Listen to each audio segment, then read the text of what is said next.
बातमी मराठा आरक्षणासंदर्भातली आहे। मराठा आरक्षणाबाबत उद्या विधिमंडळाचं विशेष अधिवेशन होणार आहे।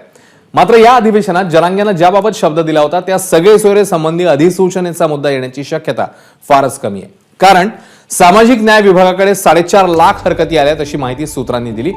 सध्या या हरकतींचा अभ्यास सुरू आहे आणि लवकरच त्याबद्दल अहवाल सादर होणार आहे। हरकती नोंदवण्यासाठी सरकारकडून अधिकचा वेळ देण्यात आल्यामुळे विरोधकही सध्या या मुद्द्यावर बोलणार नाहीत अशी सूत्रांची माहिती आहे। दरम्यान मंत्रिमंडळ बैठकीनंतर उद्या दुपारी 12 वाजता विधेयक हे अधिवेशनामध्ये मांडलं जाणार आहे। तर सरकारने अधिवेशनाच्या पहिल्या सत्रात सगळे सोयरे मुद्द्यावर चर्चा करावी अशी मागणी मनोज जरांगे यांनी केली आहे। इथून पुढे सरकारला वेळ देणार नाही।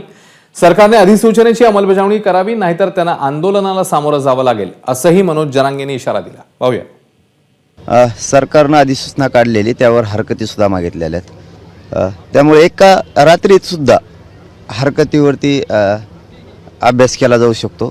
त्याचं कारण आहे तसं थोड्या वेळात मागासवर्ग आयोगाचा अहवाल येऊ शकतो। थोड्या वेळात 4.5 लाख कर्मचारी कामात होते त्या अहवालासाठी। हे तर काय 25-30 हजार फक्त हरकती आहेत, एका रात्रीत बघू शकते सगळ्या।